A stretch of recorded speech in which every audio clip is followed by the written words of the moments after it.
Welcome to Owning Pleasure as a Black woman, where we celebrate the joy in just being you. I'm Natasha, your certified sex and intimacy coach and clinical sexologist. Just call me your guide to unlocking pleasure. With years of experience in helping individuals embrace pleasure beyond sex, I'm here to empower you to rediscover the beauty of pleasure in every aspect of life. So settle in, relax, and get ready to savor the wisdom and insights we're about to drop. This is your space to be present, learn, and enjoy the show.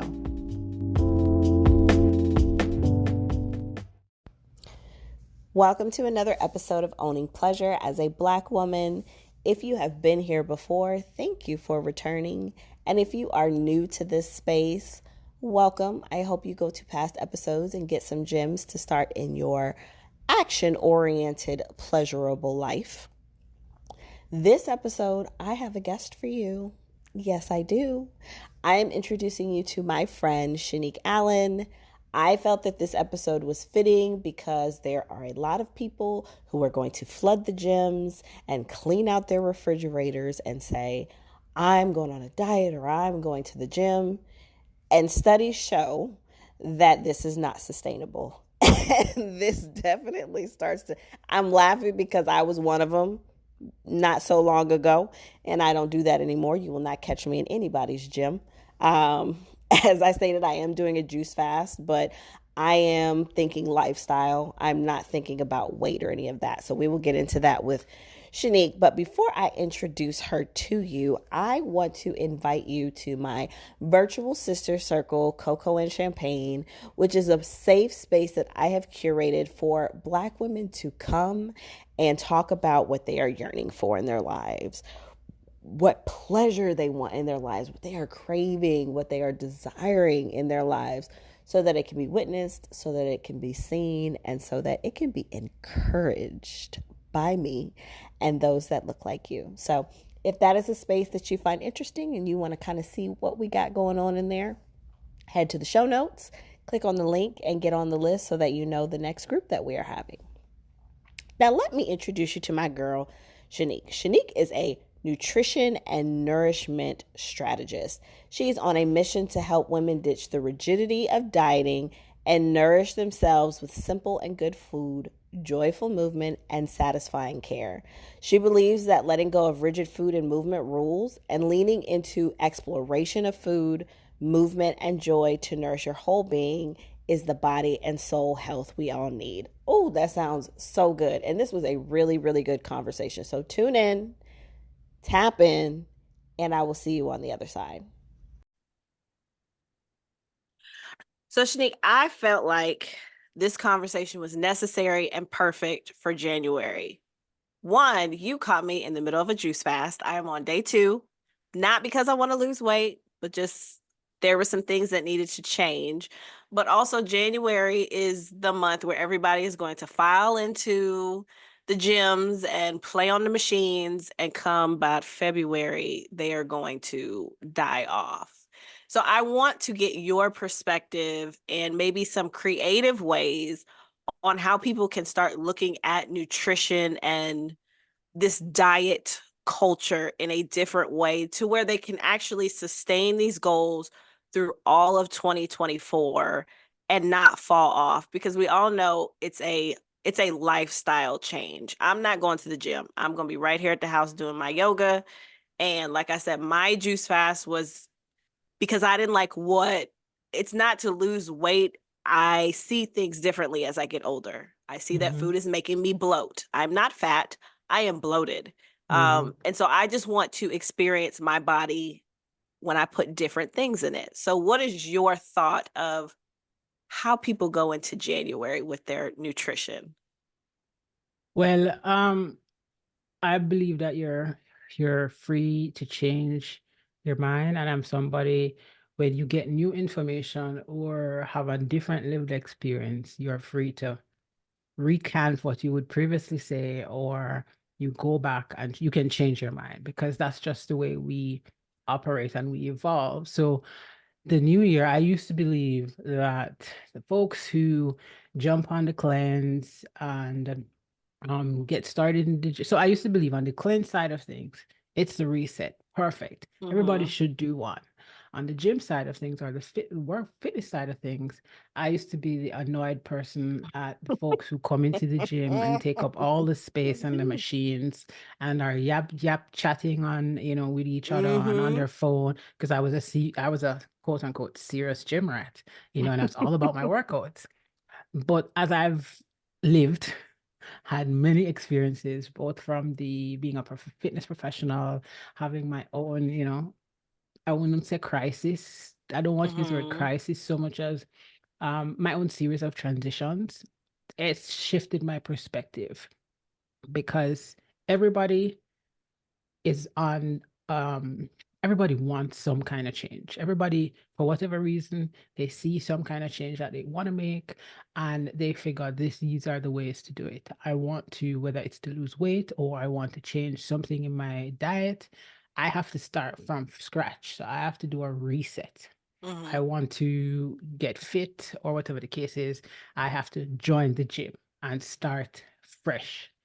Now, there is psychology, as you might know, behind some of this. I'm not an expert on that piece of it, but there's psychology behind, and there's science, let me put it that way, that speaks to people. There's something about this new start. And whether Mm-hmm. and January 1 being a perfect thing, and there's something about it, and there's success behind it. But for the most part, a lot of folks, whether it's January 1 or their birthday or Monday, so it could be Mm-hmm. Oh January 1, yeah, it could be Monday. Monday, it's I'll start fresh on Monday. Mm-hmm. And the way I see it is you're free to do whatever you want. But the question I always ask before you do that is, and then what? So you start on January 1, whether it's with the reset, it's to start in the gym. And what happens when quote unquote life intervenes? Because everybody is on of the idea that I have these things perfectly set up and my life is going to go perfectly well. And January 1, with this fresh start, the assumption is nothing is going to get in my way. And therefore, I'm going to keep things going at whatever momentum or pace I've set come January Mm-hmm. 1 to January 5th or 10th, right? But the reality is, a lot of folks going with this all or nothing mentality, Mm-hmm. that it has to be perfect. It must, the series of events must happen without interruption. Otherwise, I have to start over, or it's Mm-hmm. not good enough. So for anyone who is of that mindset, the awareness that that's where you're at is important. And for a lot of folks, this might go over their head and they might not care about this at all. They just want what they want, and that's totally Mm-hmm. fine. But you have to ask yourself, and then what? What happens when your child gets sick, for instance, and your 7 a.m. run to the gym becomes you having to go with your child to the doctor, so it interrupts your gym routine for 3 days in a row, or you can't even leave your house. What happens then? What happens when work deadlines become such that you get engrossed in whatever you're doing, and the meal that you said you were going to eat at 9 a.m., it's 1 p.m. and you've not yet eaten? What happens then? So how do you set yourself up to keep doing the things that you started fresh on January 1 when you hit March 31st, right? Um, Mm-hmm. and so asking yourself, then what? But also, what's the motivation behind it? And people always say, what is your Mm-hmm. why? I think that is so broad because our whys change over time. And our Mm-hmm. whys have levels to them. So you could want to, somebody saying that they want to lose weight, that's not the why. What is behind the need to lose weight? What's driving that? There's something behind that. There's a why Mm-hmm. behind that. And even there's a why behind that. They always say ask five whys. At least that's what I've Mm-hmm. always heard. You ask five whys to get to the root of the thing. And for a lot of folks, my light went out. For a lot of folks, a lot of folks are, I wouldn't say afraid, but they have not gone deep enough to understand their why, or to know why Mm-hmm. it is that they want to do what they're doing. So I think somebody might be, well, I need to get this weight off. And so the question is, what about the weight? What makes the weight the thing? If you do whatever you're doing, your weight doesn't change, what then? Mm. What is behind that? It might be maybe my blood work shows that my cholesterol is high and I need to get the weight off. I said, but is the weight that's the thing causing your cholesterol?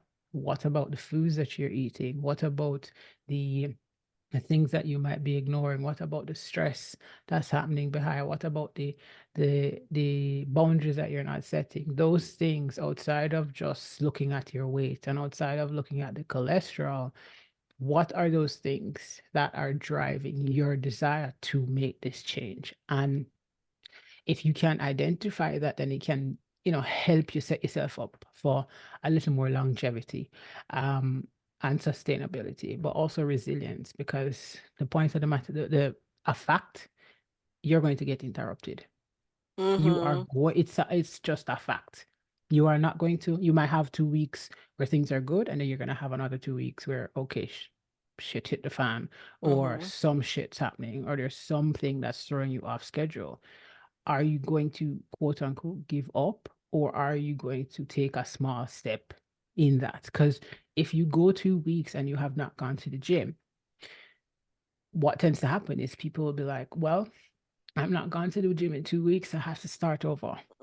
Yep, on Monday. Versus versus looking at it as, okay, I haven't been to the gym in 2 weeks. Where can I start? Mm-hmm. Because I I like to say you don't start necessarily from scratch, you start from experience. Because if you take everything that happens is either a lesson or another lesson. Mm-hmm. And so whether you want to look at it as a failure or a win, that's up to you. But in most cases, it's a lesson. And there's something to be gleaned from it. So if you know that after 2 weeks, you're like, okay, I'm losing motivation, or I can't keep this up, the question you have to ask yourself is, what's the lesson here? If I Mm-hmm. can't keep it up, it means, okay, maybe I need to scale it back. There ain't nothing wrong with scaling it back. So if you're trying to go to gym 5 days a week when you were going to the gym one time a week, what do you think is going to happen? Versus, Mm-hmm. let me try getting to the gym once a week or maybe twice a week. You know what I mean? And let me see if I can keep up that 2 times a week for the next 4 weeks, 6 weeks, 8 weeks. And then I reevaluate after that. But so many of us want to jump from 0 to 60 real quick. And that is where we shoot ourselves in the foot. So, what are the small steps that you can take? I always say have a bare minimum. And we don't, we have this obsession with achieving the next best level or the best level or being your best. I have a problem with Yeah, that. I do too. I've gotten better, but yeah, yeah, it's I like, have a, okay, the I have a, next I have a problem with that because point. it's exhausting. It's Yeah. exhausting always trying to be the best. I'm not saying there's anything wrong with achieving highly and aiming for high standards or having high standards. I'm saying what happens when you're tired? You can still do something when you're tired, but Mm-mm. a lot of us do things when we're tired and still judge the fact that we're tired instead of recognizing that we're tired, and one, we might need to rest, or two, what we do while we're tired, let's count that as a win. That's 100% you've given. If you're tired and you still put out the effort, that's 100%. That is your best in any given moment. So I just said a whole bunch of things, but and I hope you can pick it out from, because that's the thing with me. Once I get started, I start rambling and all kinds of things. But coming into the new year, I would love for folks to honestly or be honest with themselves as far as what it is they're after. And especially if you're a woman over 40, that can be it. I'm not saying it's going to be easier. I just figure that with women over 40 and our lived experiences, it kind of sheds some light on a lot of things, especially in the last 3 years, with how many of us have, felt the exhaustion and Mm-hmm. the fatigue from, you know, the circles we've been running around ourselves, or Mm-hmm. the the superwoman syndrome, especially if you're a black woman, especially as a black Mm-hmm. woman.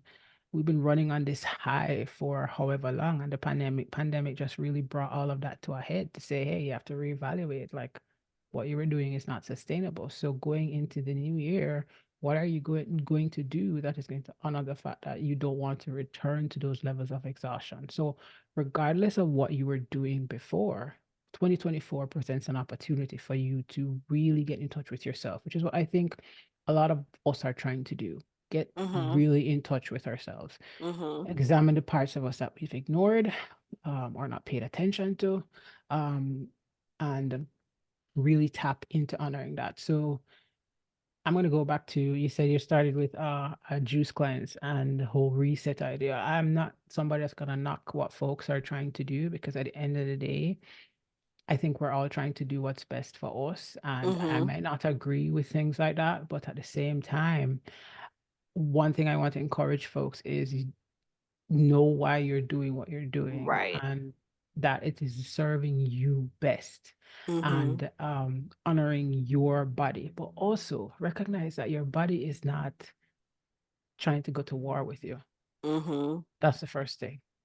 Your body ain't trying to go to war with you. And that culture, I believe, has just painted that in our heads that our bodies are the problem. And so we must do everything we can in our power to control, to contort, to shrink it, Yep. Yep. because it's not supposed to be fat. It's not supposed to be queer. It's not supposed to be, imperfect. You're not supposed to have these flaws. You have to have a snatch waist. You have to have all kinds of things, big boots, big behind. And I'm Mm-hmm. like, not everybody is meant to look like that. We all live in different bodies, and what's healthy on one body might not be healthy on another body. In fact, I want to say healthy looks different on every kind of body, because that's the Mm-hmm. thing. Bodies are diverse, and a lot of us have been led to believe that there's only one kind of body that exists, or one ideal type of body that exists. And we know the roots of that. That's not, Mm-hmm. we know where Mm-hmm. that's coming from. And it's time for us to challenge that, because if you've been fighting yourself for the last 20, 30 years to be a size that you're not going to be, and you're still trying to lose that 10 pounds or that 15 pounds, and it's not gone anywhere and it's not changing, the question you have to ask yourself, are you supposed to be that 15, that 20 pounds lighter, or are you supposed to be focused on nourishing yourself as you are now? Because a lot of us are holding on to what we were when we were in high school, or Oh what we gosh, were yes. when we were 20s. Mm-hmm. And that's a noose around a lot of our necks. And I'm not saying people can't change their bodies if they want. So I mean, do what you want. It's your body. Body autonomy is a real thing. But at some point you have to ask yourself, are you beating yourself against a wall because you've been conditioned to think that your body is a problem? Or are you honestly trying to get in touch with what you need and what your body needs? Because a lot of us are disconnected from our bodies. A Mm. lot of women, 100% Mm-hmm. are disconnected from our bodies. We cannot sit still in them. Mm-hmm. Yep. And that's coming from so many places. I mean, I said we live, and as a therapist, you should know that we spend our adulthood Mm-hmm. trying to heal from the traumas of our childhood. Mm-hmm. So, and you see it with the parents, you see it with the aunties, you see it in the environments you're in, where bodies are constantly just policed, and bodies are constantly put down, and bodies are constantly contorted. So we take that into our everyday living. So the new year Mm-hmm. becomes another, we all line up at the start line, see who can push their bodies the most through the year. Push their bodies, beat their bodies, however you want to call it, whatever you want to call it. Some people call it loving their bodies. I don't care what you want to call it, but the point is, starting the year, it's one thing wanting to honor and nourish your body, and it's another trying to live your life to control it, Mm-hmm. because we do not have as much control over our bodies as we think we do. Mm. You answered like all my podcast episode over. No. Mm. So I have been all those people. I have been the person in January, I'm in the gym. And I think when you say sustainability, that was like a light bulb that I had to get, right? Like, girl, you don't like being in the gym. You don't like being in the gym. When you do it and you get to a point, it's great. But like those first couple weeks, month, or whatever, you don't like it. You prefer softer things. You prefer yoga. You like to go dance. Like those are the things you like. And at some point, I had to tell myself, Natasha, that definitely is a form of working out. Like if you were to do that enough, it'll make you feel good in your body. And I think I had to change from worrying about my weight in my body and worrying about more so of just like, do I enjoy how I feel? in my body, if that makes sense. Like I don't own a scale. I don't get on a scale. But because of the last couple of years, I've been more focused on, well, what do you want to tell me? What do you want? Not what my mind wants you to want, but like what do you want? And that's where I've started kind of stepping out of the box of, well, what could physical activity look like for me? Let me try this food. What is this food? Oh my gosh. I do not like black eyed peas, but someone else made it and it was I tore that food up. So then it was light bulb. I was like, well, maybe it's how the food is being prepared. If I could just pay someone to make food for me, then I probably would eat the stuff that I say that I won't eat. So, yeah, all the things that you said makes perfect sense. You I knew I should have interject because that's me now. Forget. But yeah, so when you said, you started to, because this takes work. I mean, you get out of your head and into your body, and that is a hard thing for so many of us, so many women to do, especially because of what they have running in their heads about what their bodies are supposed to be and look like. And you said when you stopped focusing on the weight and started exploring what your body wanted, things shifted as far as you exploring movement and exercise differently. And I mean, that is just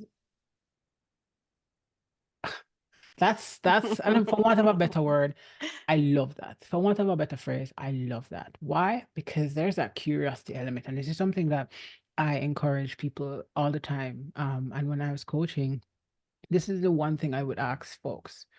What is it that you want to do? What is your body telling you? Not your head, not the voices Mhm. in your head, because that's the other thing.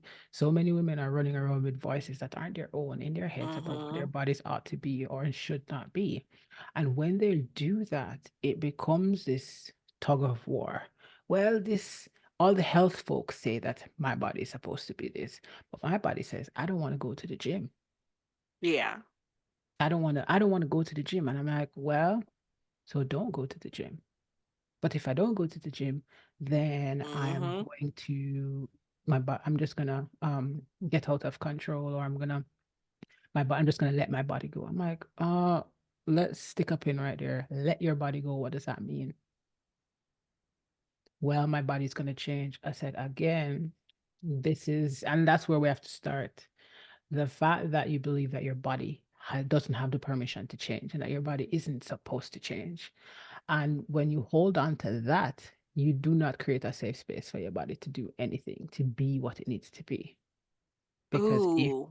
you say your body's not supposed to change, then what do you think you're going to do? You're going to ignore every single signal that comes from your body that says, hey, I would like to not do this. I want things to change. And what's going to happen? You're going to either end up sick, you're going to end up injured if you're in the Mhm. gym, you're going to dismiss the signs and signals of something that could be potentially life threatening because you are focused so much on a number on a scale or the ways in which your body is changing. So, women, especially as we get into that perimenopause, Mhm. menopause period, that's another transition. Mhm. So many women, like it in truth, it does feel like it sneaks up on us because, and this is in my own experience, this is what I believe. This is why I believe it feels like it sneaks up on you because we spend so much of our time thinking that our 30-year-old body or 20-year-old body, focusing on keeping it that way, Mhm. right? And the moment we take a break, so whether we move somewhere else or we go through this period of, transition, whether you're changing career or you have to take care of ailing parents, or just think of something life shifting that happens and you step out of the norm of going to the gym 5 times a week, eating the rabbit food, doing all the Mhm. cardio. The moment you stop that or ease back on that and your body changes, rather than look at it as, okay, things have shifted and therefore my body is reflecting the shift. What happens is we We judge. panic. we not only panic, but before we panic, we judge. Mm-hmm. My body is changing. Therefore, I am trash. Therefore, I don't care about my body. Therefore, I've let my body go. Mm, And we create, can uh, you go ahead. I'm sorry. Can you speak to, because this is kind of what you're like talking about, the judgment of your body. Can you speak to allowing yourself, your body to be safe with you? Because we spend so much time in our minds, we treat we treat our body, well, first of all, we don't even acknowledge that our body is part of us. But like it has a feeling, like it exists, it feels, it kind of moves like its own person. So you saying that we need to allow a safe space for our body, I feel like I need you to go deeper into that, because the judgment that you're talking about is part of that. Like your body knows when you don't like it and when you talking shit about it. Yeah.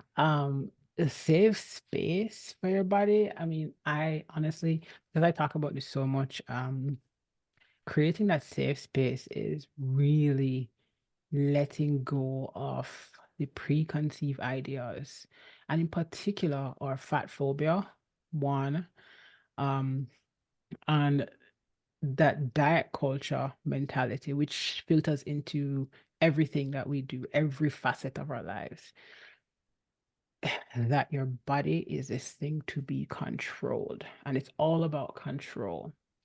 And we feel that once our body changes and we have lost control, and that losing of control becomes an attachment, an indictment on our worth and our value.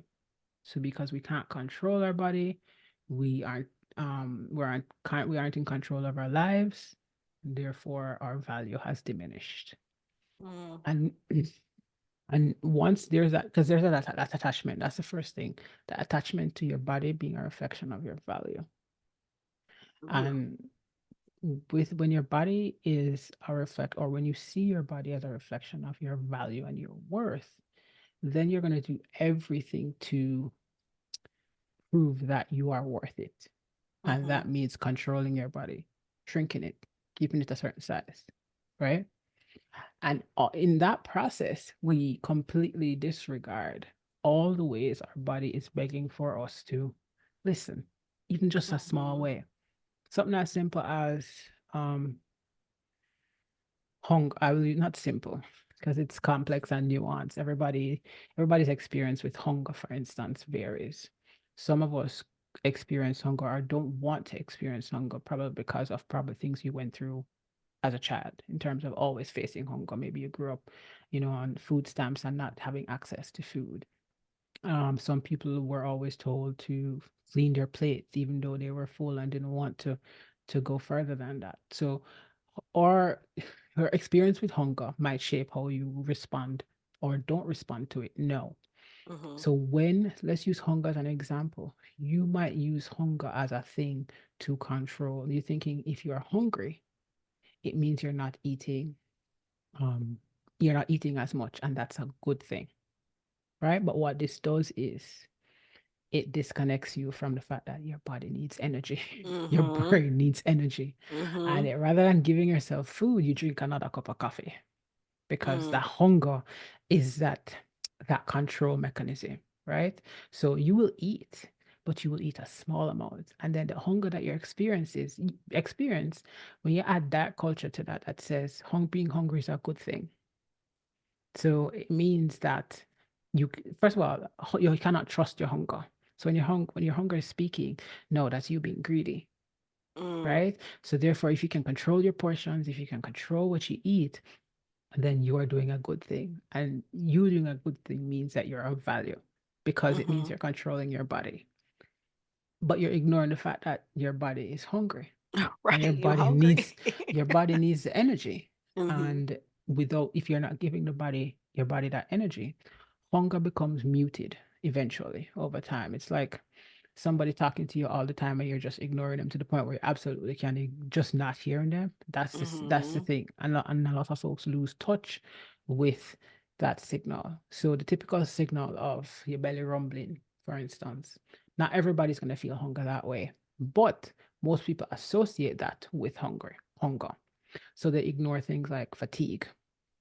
Fatigue is a sign, is also a symptom.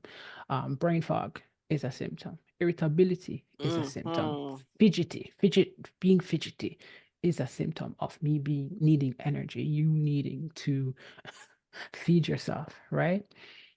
But this keeps our body in a state of heightened awareness. Heightened, Mm-hmm. what's the word? Not awareness. Agitation is the word I'm looking for. And this agitation distracts us from the fact that, okay, we are not listening to our body. In fact, we are controlling our body, and that's the thing we want. And when we do that, eventually we lose touch, and later on are spending time trying to figure out what has gone wrong. When you suffer from binge eating, when you end up with things like stomach ulcers, these types of things, for instance, I'm not saying it with judgment. I'm just saying with the fact that we spend so much time dismissing the things that our body is telling us that we end up in situations that we then have to recover from, that we have to spend time healing from. Mm-hmm. And that is where it's a case of your body forcing you to do that. Mm-hmm. And a lot of women get to that point where your body forces you to do that. Whereas being proactive enough, or having the awareness to know that you cannot spend your time ignoring your body, because eventually it's going to catch up with you. So Mm-hmm. it means intentionally taking the break to have something to eat, intentionally starting your day with something as opposed to just having coffee, because coffee is not a meal. Let us just state that coffee is not a meal. It is not a meal. It is not a Coffee meal. is not a meal, people. A Coffee is not a yogurt, meal. an apple is not a meal. A meal is something that is going to satiate you, it's going to satisfy you, and it's going to give you the energy you need to function through the day or through the morning until it's the next time you need to eat. Mm-hmm. So that safe space that you're creating is that relation, that connection you're creating with your body, that say when your body says I'm hungry, then your body's going to trust that you're going to pause to give it what it needs. When Mm-hmm. your body says I need rest, it's gonna trust that you are going to give it the rest that it needs, because otherwise it's your body's resilient, so it's going to do what it needs to do, but then it's going to get to a point where it's going to sit your ass down, for want of Oh, a better absolutely. phrase, because it's time for you to listen. And the sad fact is it manifests in many different ways. The trouble I have with this is people use that as a tool to judge others and themselves. Oh, I did this to myself. I mean, you can say that if you want, but at the end of the day, where is that going to get you? Versus, Right. I realize that I've not had healthy coping tools for whatever else is happening in my life. And so I've used my body as that beating stick for the most part. So my body pays a price for the lack of control, or the lack of control in other areas of my life. And that's the other thing. The body becomes the tool that you try to manipulate because other things aren't happening the way you Mm-hmm. want. Mm-hmm. And so we create that disconnection with ourselves. I'll use the gym as an example. You might be going to the gym 5 days a week, and you figure the only way it's worth it is if you're working up a sweat and you're doing all these high intensity exercises Monday through Friday. You don't give your body enough time to recover. Mm-hmm. And you go weeks doing this, and then you're wondering, I'm tired after all my workouts, or I'm sore all the time, or I find myself, my cardio is a mess, or my sleep, I'm not getting the sleep that I need. It might be that you're overtraining or you're trying to do too much, but instead of listening to the body that says, let's opt for something gentle today. Let's opt for going for a walk instead of trying to go to the gym and spend 40 minutes doing hit or high intensity interval training.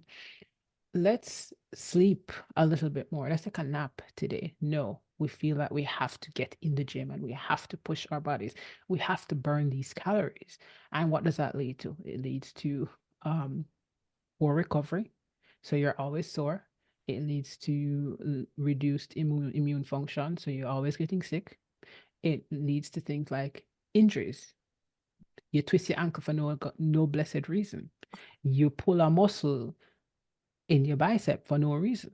You know what I mean? You're stretching and your back just goes. I mean, that happens whether or not you work out. But the Mm-hmm. point is, you could put yourself at risk when we don't pay attention to what's happening with our bodies because we're using our heads to override that. This is not to say that there won't come a time where you need to override that initial that innate response. For example, you might want to go back to sleep and you made a promise to yourself that you're going to go to the gym 3 days for the week, but you find yourself hitting that snooze multiple times and it becomes a thing, right? Sometimes you're just going to have to put the phone on the other side of the room and you're like, okay, I know what I'm after. I'm trying to become this person who works out Mm-hmm. consistently.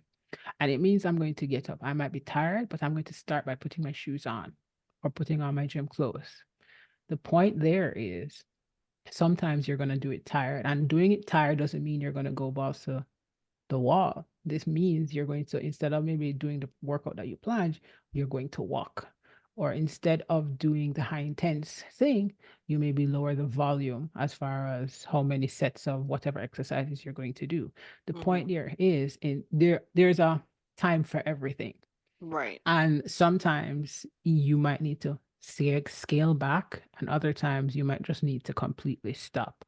But the point there is you're building trust with the body. You are building safety that, okay, I can trust that my body is telling me what it needs and I can respond accordingly. So I can trust when my body says it's hunger, when it's hungry. It's not in my head. And my body's hungry.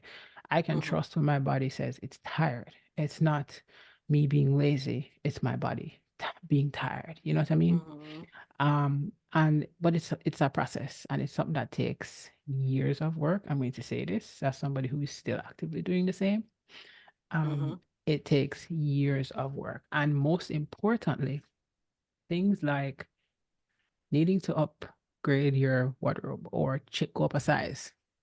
That's also part of building trust and creating a safe space for your body. A book that I always recommend to folks read is Your Body's Not an Apology by Sonia Renee Oh my Taylor God, that's such a good book. That's one of my favorites. Yeah. and The Body Liberation Project by Chrissy King. That's Mm-hmm. another one that every woman needs to read, especially if you're a Black woman. And reconnecting with your body is something that is something you want to do. Yeah. Yeah. Yeah. Because a lot of us treat our bodies like something we need to be sorry about, Well, we know where that comes from. right?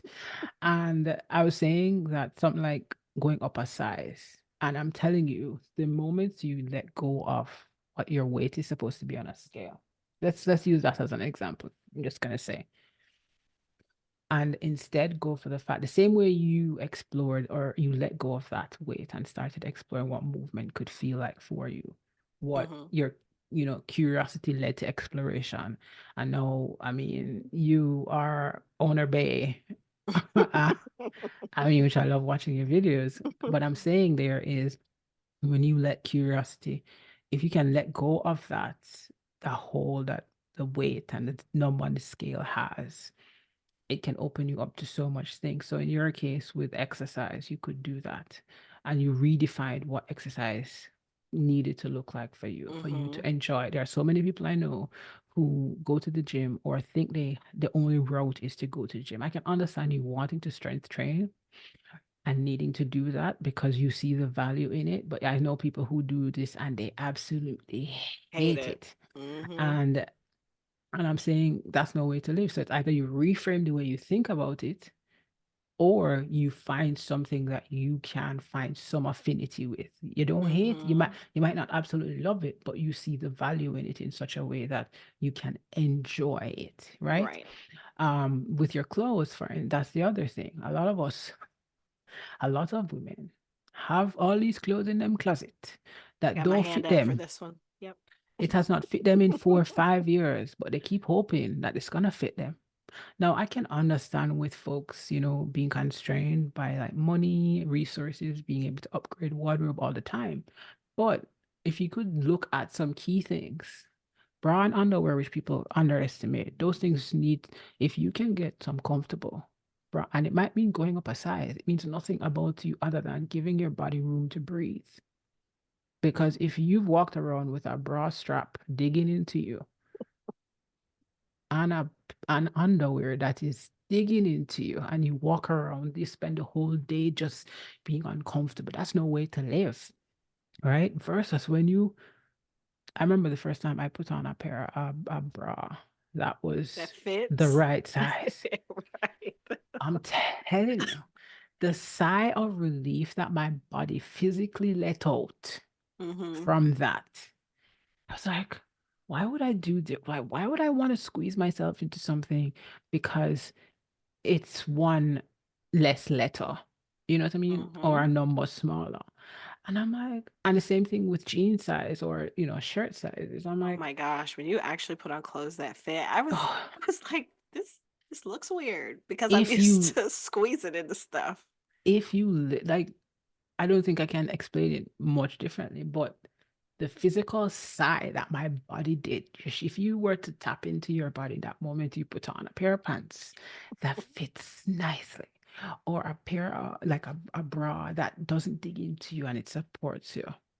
If you could pay attention to your body, for anybody watching this, if you decided, you know what, I'm gonna try a size up or whatever, a different size than what you've been forcing yourself into, literally put it on with no expectation other than how does your body feel? I'm not talking Mm-hmm. about how it looks, I'm talking about how does your body feel when you put that on. And if you can feel that physical sigh of relief that your Mm-hmm. body literally goes through, it's so, well, for me, it was so visceral, Mm-hmm. like down to my fingernails felt it. It changes the relationship you have with yourself. Like you only want to seek out pleasurable experiences. And I will say that pleasure, there's pleasure in putting on clothes that feel good. Mm-hmm.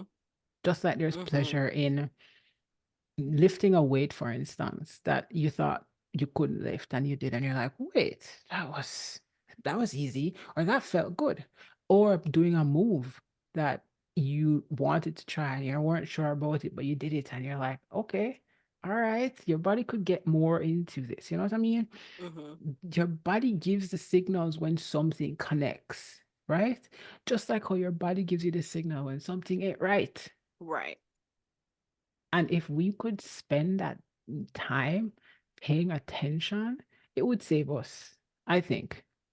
This is just my opinion. I'm neither a therapist. I'm not a therapist. So I'm just saying, if we could spend more time literally tuning into the ways in which our bodies are telling us things, I feel like we would spend less time struggling with honoring our bodies the way we need to, or the way our bodies want us to. Mm. So I don't know if that answered the whole safety question, but I remember that's where we started.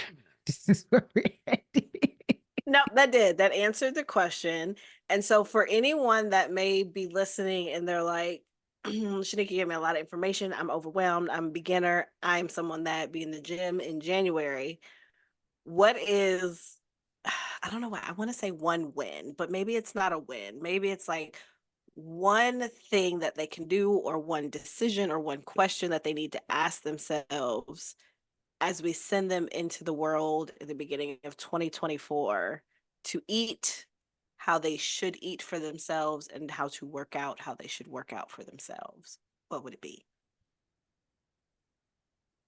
The I honestly don't have one, but at the top of the list, at the top that I would say to any beginner or any person venturing out into, no, and I use the word nourish intentionally, right? Mm-hmm. What you're doing is to nourish yourself. And the question I would probably ask you is, what does that mean for you? Like, what does eating, more vegetables, and what does that mean for you? What is that going to give you?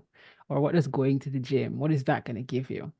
Because at the end of the day, it has to give you what it is that you're looking for in order for you to keep doing it. And if you can't identify what it's going to give you, I don't care. I know I spoke about your why before, but at the end of the day, some of us it will take time for you to get that deep. But the question, Mm-hmm. so I want you to ask, what is it that it's going to give me? And I don't care how it might seem. I don't care how you think it might seem. Don't worry about my judgment. Don't worry about anybody else's judgment. Just look honestly, just answer that question for you. So if honestly, if you want to do it because you feel that it will get you the body you want, that's fine. What is it going to give you? And let that be, keep examining that every time you show up. And know that you're doing it for you and only you, for nobody else. And people will talk about, I'm doing this for their kids. I said, no, I don't want to hear Mm. about what you're doing. I don't hear about your kids. I don't want to hear about your spouse. I don't want to hear about nothing. I want to hear about you. This, and so on that vein, I'm going to say, be selfish with why or what you're doing. And for anybody listening to this and be like, Shanique's talking crazy, I'm like, I don't care. I'm going to say be selfish with it, because at the end of the day, it's serving you first before it's serving anybody else. Because a lot of us do it the reverse. We want to serve other people before it serves us. And we Mm-hmm. lose ourselves in that. And it becomes about what other people want. So let's flip the script and make it serve you however it needs to serve you. And let that be the thing that pushes you, like drives you at every step of the way. Every time you feel like you can't do it, what is it serving you? Be selfish about it. Um, and let that be the thing that drives you, because you'll find that as you go along, that it might change, that it might shift, and you might decide, hey, this is not what I want to do. I want to do something different, or I want to do it a different way. Give yourself the permission to do it the other way. You're free to change your mind. You're free to change courses. If it means you stop going to the gym and you find a different way to move, that's perfectly fine. Because that's the other thing. We judge ourselves for not following through. And I say this, not everybody's meant to work out in the gym. Not everybody's Mm-hmm. meant to eat 5 meals a day, right? Mm. Not everybody is going to sleep 9 hours. Not everybody is gonna want to hike. You know what I mean? Not everybody has access to, walkable spaces where they can walk 30 minutes or an hour every Mm-hmm. day. The point is, what can you do that serves you? So if you go to the gym and you don't spend an hour, but you spent some time at the gym, and if all you did at the gym was clear your head from 15 minutes of walking on the treadmill, or doing some mat work, that would have been time well spent, because it was spent serving you. Didn't I tell you? Didn't I tell you? I got some people in my circle. Some pretty amazing people. I hope that this episode changed your way of thinking when it comes to what you eat and what you do with your body. When I tell you, I had to interrupt her when she started talking about creating a safe space for your body. I had to pause right there so that y'all could hear what that is and what that means. Because for us as Black women, with bodies that are constantly told that it is not safe, for the history of what has been done with our bodies, and how we are constantly given this message that our bodies don't belong to us, I I needed her to go in on that. I needed her to go on that. It was so good. Definitely go into the show notes. Make sure you follow Shanique so that whatever she's got going on, she's got some amazing things going on coming in this year. So follow her, go say hi, go have a conversation with her, see how she can support you in any lifestyle change that you are looking to have. Please rate and review this, share it with a friend, share it with someone you think need to go ahead and get their ass out of the gym, because you know that they're not going to be in there for another 2 weeks, okay? I love you so very much. And remember that pleasure is your birthright. You are deserving, and there is nothing that you need to do other than be yourself to experience it. Talk to you in the next episode. Bye.